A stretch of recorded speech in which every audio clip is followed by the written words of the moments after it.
Hello everyone, welcome back to my channel. तो हमने पिछले वीडियो में देखा था कि हिस्ट्री ऑफ प्रिजन्स क्या रही है। हम इस वीडियो में जानेंगे कि प्रिजन प्रॉब्लम्स क्या है।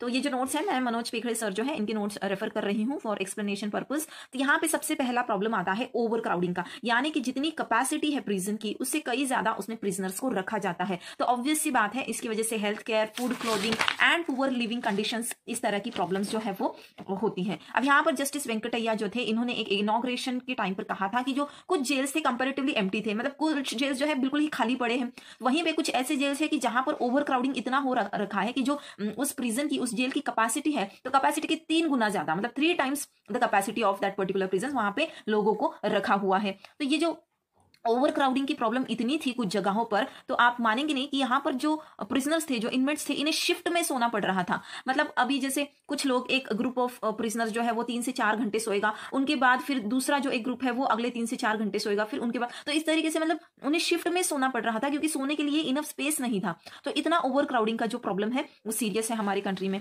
अब यहाँ पे जो नेशनल पुलिस कमीशन है, इन्होंने पॉइंट आउट किया कि जो 60% ऑफ अरेस्ट है ना, वो क्या है, ईदर अननेसेसरी और अनजस्टिफाइड, मतलब बेवजह कोई जरूरत ना होते हुए भी अरेस्ट जो है सामने वाले को किया गया है। अब जब अननेसेसरी अनजस्टिफाइड अरेस्ट होंगे तो ऑब्वियस सी बात है कि अगेन ओवर क्राउडिंग होगा जेल के अंदर। तो अभी पुलिस जो है क्या करती है कि often they look upon imprisonment as an easy solution to use preventive sections of law like 151 of the criminal procedure code indiscriminately। यानी पुलिस कई बार क्या होती है कि एज अ इजी मीन्स वो कई बार ये प्रिवेंटिव प्रोविजंस जो है ना, प्रिवेंटिव डिटेंशन, तो इसके प्रोविजंस को बहुत ही इनडिस्क्रिमिनेटली यूज करती है, बहुत ही ज्यादा लिबरली यूज करती है और किसी को भी पकड़ के लाके जेल में डाल देती है। तो इससे क्या होता है, ऑब्वियसली प्रिजन्स में ओवर क्राउडिंग होता है। तो अभी यहाँ पे क्या बात की है आगे कि one way to deal with the problem of overcrowding is to decriminalise certain offences and find alternatives to imprisonment, particularly in petty offences, and make minor offences compoundable. तो यहाँ पे बात की है कि एक तरीका क्या हो सकता है ओवर क्राउडिंग को कम करने का,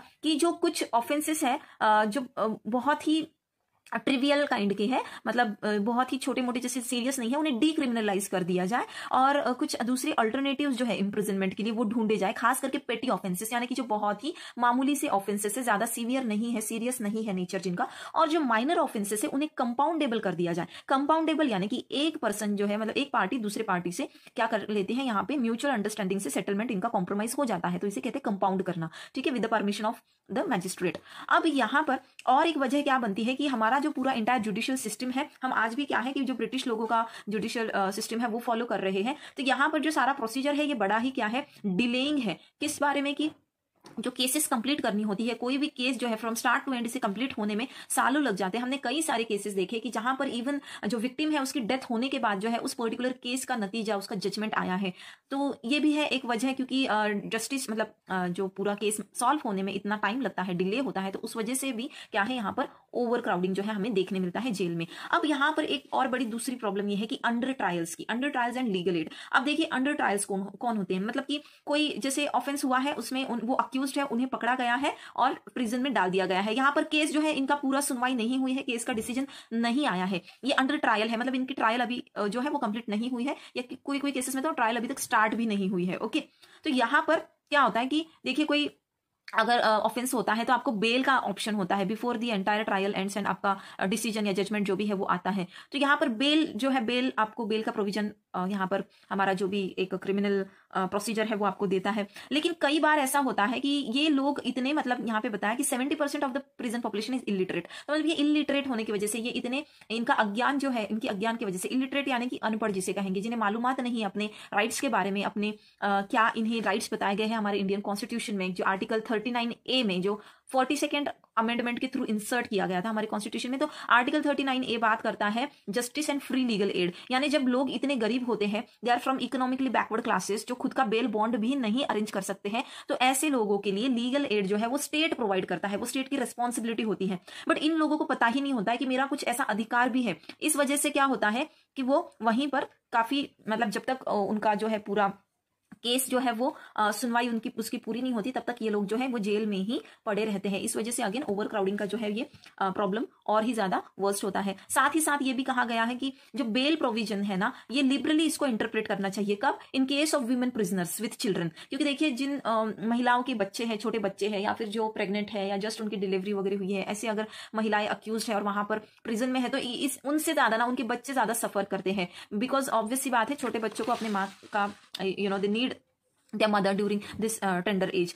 फिर नेक्स्ट प्रॉब्लम आती है health care and medical facilities. तो यहाँ पर देखिए कि जो कस्टोडियल डेथ या फिर जुडिशियल कस्टडी में जो डेथ होती है ना, ये काफी इसका जो नंबर है ये हाई है हमारे कंट्री में। और जेल में incidence of tuberculosis amongst prisoners, और रिसेंट टाइम्स में तो there has been a disturbing rise in the percentage of HIV positive inmates. तो हेल्थ फैसिलिटीज जो है, मेडिकल फैसिलिटीज जो है वो यहाँ पर जो है अच्छे से प्रोवाइड नहीं की जाती है, और इस वजह से TB जैसे, HIV जैसे जो डिसीजेस है, जो इन्फेक्शन है, ये बढ़ते जा रहे हैं। और कस्टोडियल डेथ का भी जो है रेशियो बहुत ही ज्यादा हमारे कंट्री में पाया जाता है। क्योंकि देखिए ये सारी चीजों का क्या है, रीजन क्या है, बिकॉज जो कंडीशन है ना, प्रिजन्स की कंडीशन, जेल की जो कंडीशंस है, दे आर एक्सट्रीमली अनहाइजीनिक। तो हेल्थ और प्राइवेसी के बारे में तो बिल्कुल भी वहां पर कुछ भी प्रोविजंस है नहीं जेल में। अब बहुत सारे जो टॉयलेट्स होते हैं प्रिजन के, दे आर ओपन टॉयलेट्स, मतलब खुले में आपको क्या है ना, they are open, they are not completely closed. Okay, room में ही ओपन टॉयलेट रहेगा, यानी उस रूम के अंदर जो कमोड बस सीट है वैसा रहेगा, and they will not be covered once with the doors and all. तो इस वजह से मतलब जो इनमेट्स होते हैं, जो प्रिजनर्स होते हैं, उनका जो बेसिक राइट है एक प्राइवेसी एंड ह्यूमन डिग्निटी, वो तो यहाँ पर डिनाई हो ही रहा है। साथ ही साथ यहाँ पर वाटेज शॉर्टेज भी इतना होता है, मतलब वाटेज शॉर्टेज एक रूल की तरह इसे देखा जाता है प्रिजन्स में। हमारे यहाँ पे देखिए वाटर शॉर्टेज क्या होता है नॉर्मली, कि हाँ किसी दिन अगर आपका वाटर सप्लाई किसी वजह से नहीं हो रहा है तो हमारे पास वाटर शॉर्टेज होती है, but otherwise we have ample of water, enough of water I will say. But jail में क्या है, उन्हें इनफ वाटर प्रोवाइड ही नहीं किया जाता है, उन्हें शॉर्टेज ऑफ वाटर यानी कम पानी में ही सारा जो है अपना काम निपटाना होता है। तो it is a rule there rather an exception. Okay, तो ऐसे हालत में आप खुद भी समझ सकते हो, एक तो ओपन टॉयलेट्स है, ऊपर से पानी की कमी है, तो वो क्या है, they prove to be ideal breeding grounds for health hazards and epidemics. तो यहाँ पे बहुत जाहिर सी बात है कि हेल्थ रिलेटेड प्रॉब्लम जो है वो ज्यादा बढ़ जाते हैं, रोग राइज जो है वो ज्यादा फैलती है। तो यहाँ पर एक जो डेथ हुई थी एक प्रिजनर की, राजन पिल्लाई, तिहाड़ जेल में इनकी डेथ हो गई थी। तो इसका इन्वेस्टिगेशन करने के लिए जो कमिटी कॉन्स्टिट्यूट हुई थी, उस कमिटी की जो चेयरपर्सन थी जस्टिस लीला सेठ, तो इन्होंने देखा कि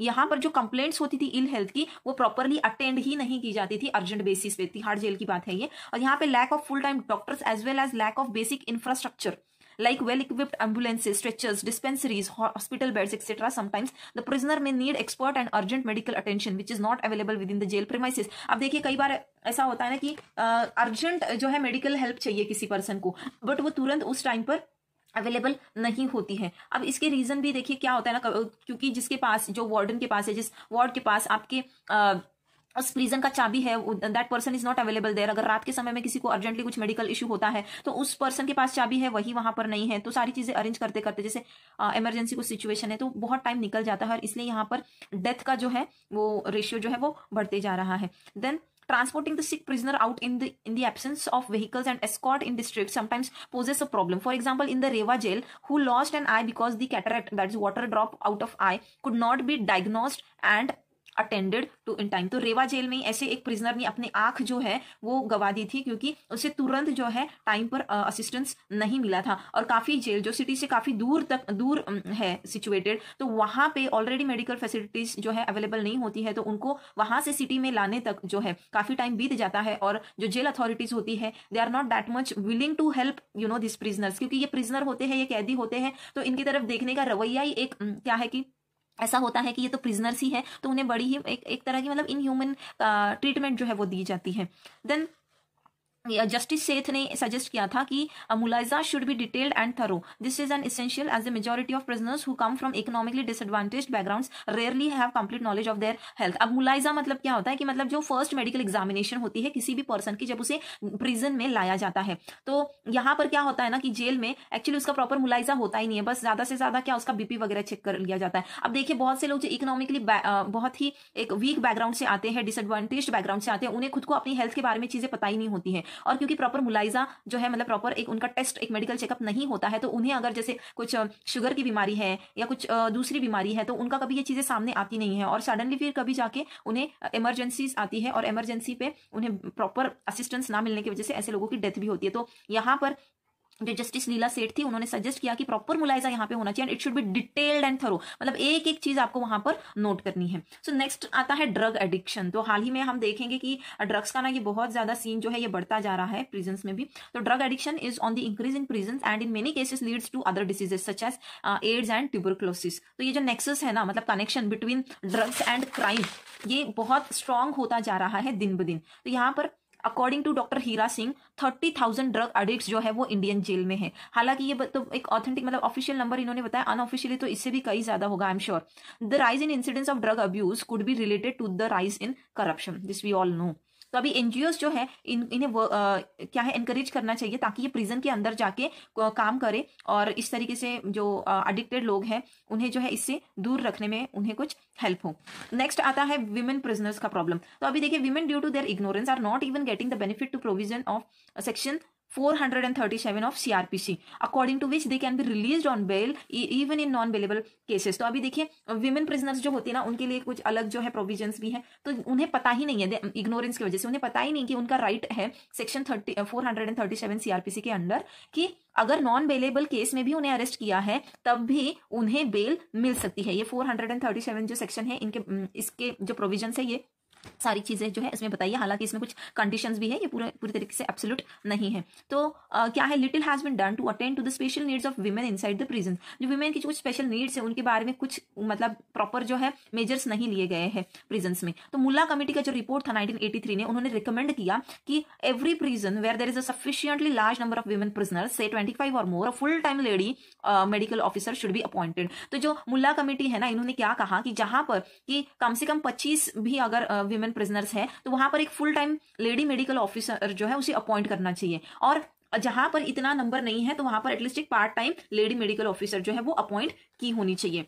तो it also suggested that women should be allowed to return to their families for delivery as that time they need special support and care which they can not get in prison. तो यहाँ पर आगे ये भी बताया कि जो pregnant महिलाएं होती हैं तो उनकी जब डिलीवरी होती है तो डिलीवरी के दरमियान जो है उन प्रिजनर्स को क्या है उनके घर भेजा जाए, उनकी फैमिली के पास, क्योंकि डिलीवरी का टाइम एक ऐसा बहुत ही क्रूशियल टाइम होता है किसी भी महिला की लाइफ में। तो वहां पर उन्हें स्पेशल नीड, केयर, सपोर्ट की जरूरत होती है और वो फैमिली से बेहतर कहीं और नहीं मिल सकती है। देन प्रॉब्लम ऑफ रिहेबिलिटेशन आती है। अभी देखिए, विमेन जो है वो सबसे ज्यादा जो है ना एक डिस्क्रिमिनेशन सफर करती है जब वो आती है किसी लो सोशल और इकोनॉमिक स्टेटस से कि तो सॉरी तो उनके अपने ही फैमिली में उन्हें जाना बहुत मुश्किल होता है कि क्योंकि एक तो उनकी अपनी ही फैमिली उन्हें नहीं ठीक से अपनाती है और सोसाइटी भी जो है एक जो महिला कैदी है जो जेल से छूट कर आई है उसकी तरफ बहुत ही बुरी तरीके से मतलब उनका बर्ताव होता है और बहुत ही नीची नजर से उसे देखा जाता है as compare to the men. ठीक है, तो यहाँ पर it was suggested that such needed women should be equipped with vocational skills and protective homes to be established to provide shelter to them after their release. तो इसलिए prisons में क्या है, वोकेशनल स्किल्स का जो है ट्रेनिंग दिया जाए ताकि जितना टाइम वो अपनी सजा काट रही है प्रिजन में उस दरमियान वो जो है कुछ स्किल सीख ले, वहां पर वो कुछ काम करे और जब प्रिजन से वो जब बाहर आ जाए तो वहां पर अपनी स्किल का यूज करते हुए समाज में वो अपनी रोजी रोटी जो है वो इज्जत से, मेहनत से अच्छे तरीके से कमा पाए। ठीक है, ताकि वो फिर से क्राइम की तरफ डाइवर्ट ना हो। So these were all the problems of our prisons. फिर मिलते हैं अगली वीडियो में। Till that tata bye bye, take care. अगली वीडियो में हम देखेंगे टाइप्स ऑफ प्रिजन्स क्या है।